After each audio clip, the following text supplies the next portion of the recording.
నమస్తే. ప్రస్తుతం మనతో పాటు సీనియర్ జర్నలిస్ట్ భరద్వాజ్ ఉన్నారు. ఆయనతో మాట్లాడదాం. నమస్తే సార్. నమస్తే సార్.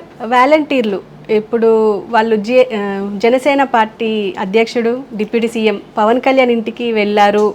అక్కడ మీడియాతో మాట్లాడుతూ కావాలని మమ్మల్ని బలవంతంగా రాజీనామా చేయించారని చెప్పేసి మీడియాతో మాట్లాడుతున్నారు. అసలు ఏం ఆశించి పవన్ కళ్యాణ్ దగ్గరికి వెళ్ళి ఉండొచ్చు సార్? అంటే సీఎం దగ్గరికి వెళ్ళి ఉండొచ్చు కదా. అంటే పవన్ కళ్యాణ్ ఒక రకంగా వాలంటీర్ వ్యవస్థ మీద ఫోకస్ పెట్టినాడు ముందు. ఆయన నెగిటివ్గా పెట్టాడు. అంటే వాలంటీర్ వ్యవస్థ అనేది వైఎస్ఆర్సీపీకి పునాదిగా మారుతోంది.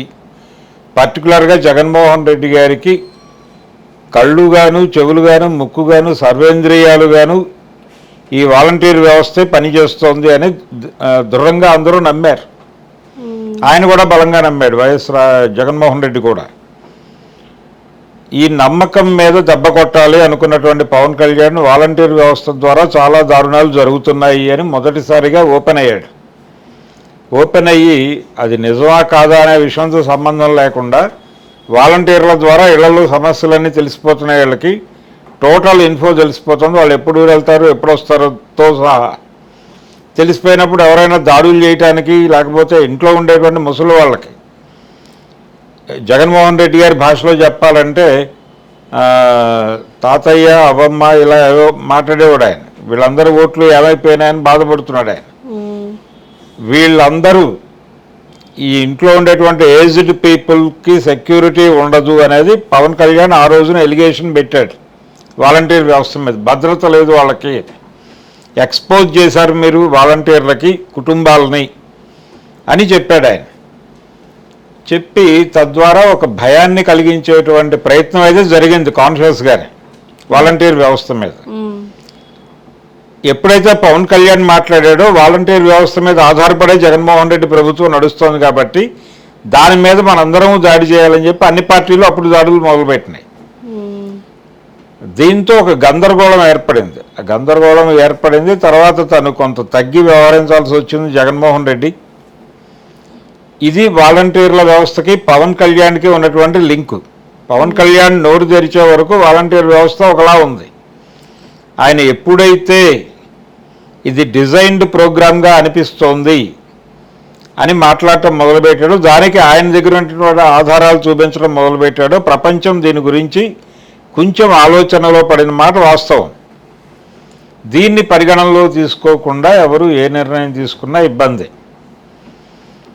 పర్టికులర్గా ఈ వాలంటీర్లు ఎందుకు వెళ్ళారు జనసేన దగ్గరికి అంటే, ఆ రోజున తమ మీద విమర్శ పెట్టి తమని ఆ ఏరియాలో టార్గెట్ అయ్యేలా చేసింది పవన్ కళ్యాణే కాబట్టి వెళ్ళి ఆయనతో బతిమాలుకుందాం, ఆయనకి విషయం విన్నవించుకుంటే ప్రభుత్వానికి విన్నవించుకున్నట్టే అనేది ఒక అభిప్రాయం. ఇప్పుడు ఏపీ గవర్నమెంట్లో చాలా కీలకంగా వ్యవహరిస్తున్నాడు ఆయన పవన్ కళ్యాణ్.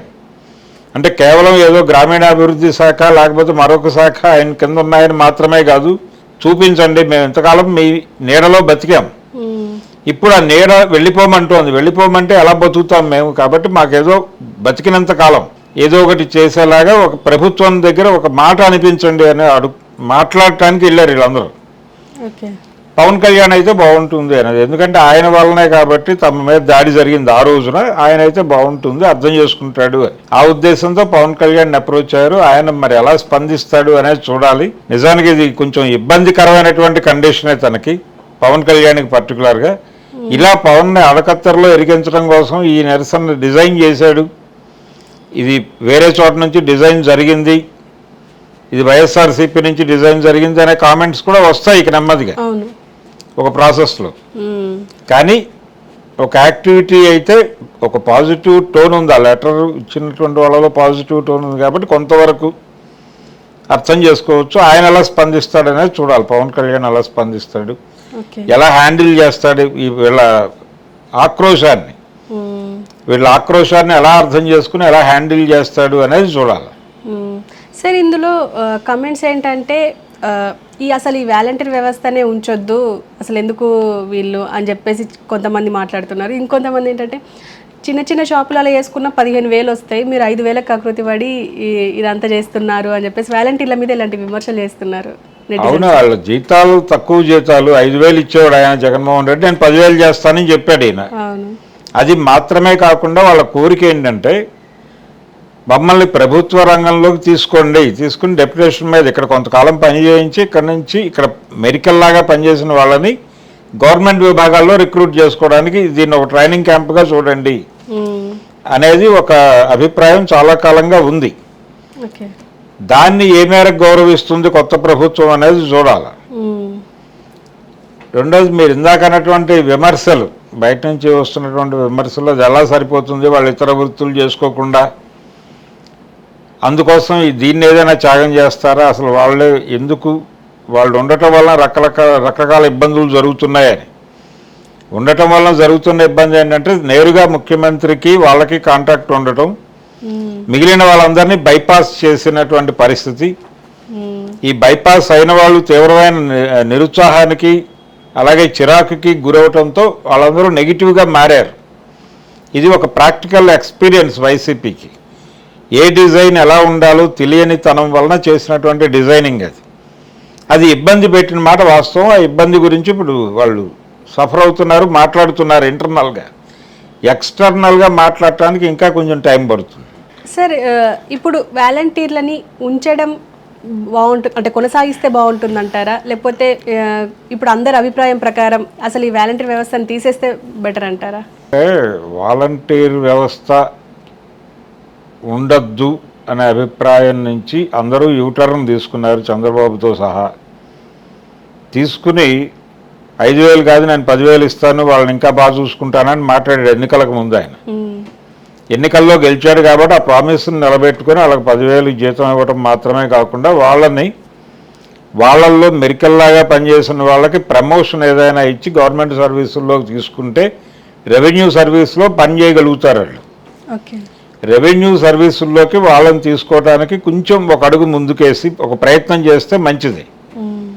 అలా కాకుండా వాలంటీర్ వ్యవస్థను తీసేస్తాము అంటే ఎన్నికల ముందే చెప్పు ఉండాల్సింది ఆ మాట. మీరు ఎన్నికల్లోనేమో వాలంటీర్లను కాపాడుకుంటాము, వాళ్ళ జీతాలు ఎన్హాన్స్ చేస్తామని చెప్పి ఇప్పుడు వాలంటీర్ వ్యవస్థని నిర్మూలిస్తాము అని మాట్లాడితే అది నెగిటివ్గా జనాల్లోకి పంపవుతుంది.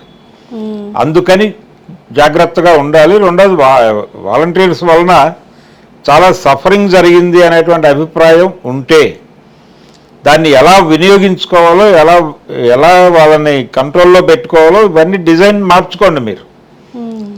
అంతే తప్ప ఇప్పుడు ఆ వ్యవస్థ రద్దు అంటే అలా కుదురుతుంది. అది ఎన్నికలకు ముందు చెప్పి ఉండాలి మీరు.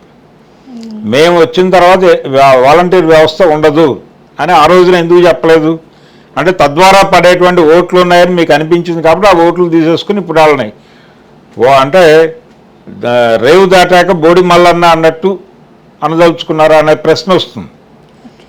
అందుకని వాలంటీర్ వ్యవస్థని